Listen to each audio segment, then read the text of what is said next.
Hello everyone, কেমন আছেন সবাই? ভালো আছেন নিশ্চয়ই। আমি সুস্মিতা। আজকে নতুন একটা ভিডিও আপনাদের সাথে শেয়ার করছি।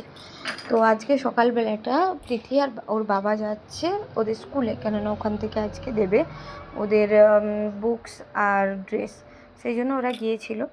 তো মেসেজ দিয়েছিল আগের দিন। তো তিথির বাবা, মানে ওর বাবা গেলে তো বাবু সবসময় রেডি থাকে বাবার সাথে নিচে যাওয়ার জন্য। আজকে দেখলো দিদিও যাচ্ছে, তো বোধহয় খুব একটা খুশি হলো না, কেননা ওর মনে হচ্ছে দিদি যাচ্ছে মানে বাবা দিদিকে নিয়ে বেড়াতে যাচ্ছে, এরকম একটা ব্যাপার।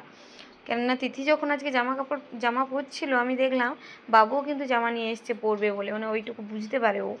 তো এখানে আমি আসার পরে রান্নাটা বসিয়ে দিয়েছি। রান্নার মধ্যে আজকে একটু কচু দিয়ে পালং শাকের ঘন্ট করব, আর এখানে সজনে ডাঁটা, আলু, বেগুন, পটল, মিষ্টি আলু, এইসব বরবটিও ছিল, এগুলো দিয়ে একটা তরকারি করব আর কি, এরকম ভেবেছিলাম। রাতের বেলায় আমি সবজি কেটে রাখি, আর সকালবেলা আগে ওর বাবাকে ছেড়ে নিচে, মানে বাবুকে নিয়ে গিয়েছিলাম। আবার আসার পরে বাবুকে এখানে খেলতে দিয়ে আমি এখানে রান্নাবান্নাগুলো করে নিচ্ছি। তো কচুটাকে তো সিদ্ধ বসেই দিয়েছি দেখলেন।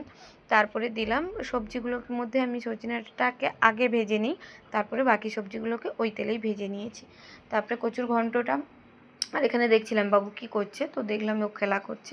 ও খেলা করতে থাকুক, আর আমি রান্নাটা করে নিই, নইলে ওর বাবা খাবে না, আবার বেরিয়ে যাবে। যদি এসে দেখে যে রান্না হয় না না, তো ও বেরিয়ে যাবে তাড়াহুড়োর মধ্যে। তো সেই জন্য কচুটা তো সিদ্ধ হয়ে গেছে, আমি তেলে 5 ফোড়ন, শুকনো লঙ্কা, আর ওই যে তেজপাতা, টমেটো, পেঁয়াজ, এগুলো দিয়ে এগুলো যখন একটু ভাজা ভাজা হয়ে যাবে, তারপরে আমি প্রথমে পালং শাকটাকে দিয়ে দেবো। পালং শাকটা দিয়ে পালং শাকটা যখন একটু মিলিয়ে যাবে, তারপরে আমি কচু দিয়ে আর একটু নাড়াচাড়া করে জল ঢেলে দেবো। হ্যাঁ, ওর মধ্যে একটু লবণ আর একটু কী বলে হলুদ দিয়ে দিয়েছিলাম। তো ঢাকা দিয়ে রেখে দিয়েছি। কচুটা তো সেদ্ধ হয়ে যাচ্ছে, বেশি সময় লাগবে না। ততক্ষণ আমি এখানে সজনে ডাঁটার তরকারিটা করব। তার মধ্যে আমি প্রথমে বড়ি দেবো বলে বড়িটা ভেজে নিয়েছি।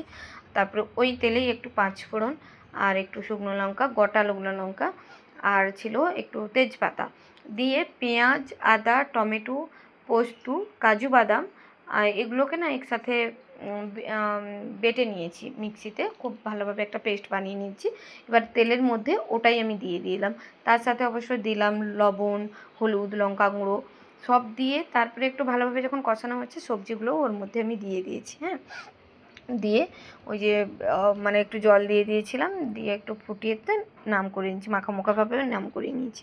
আমার তরকারি তো হয়ে গেছে, আর দেখলাম ওরাও চলে এসছে। তোর বাবাকে তো আমি খেতে দিয়ে দিচ্ছি, আর তিথি এখানে দেখাচ্ছিল যে ও কী কী নিয়ে এসছে। এবার তিথি বাবার সাথে বাইরে গেছে, ওর পছন্দের কিছু খাবার নিয়ে আসবে না, সেটা কিন্তু হবে না। তো সেই জন্য ও দেখাচ্ছিলো, শুধু ড্রেস দিয়েছে, বুকস কিন্তু দেয়নি। আর আমি যদি জানতাম শুধু ড্রেস দেবে না, তাহলে আমি মানে পাঠাতাম না ওদেরকে। তো এই যে এটাই ছিল।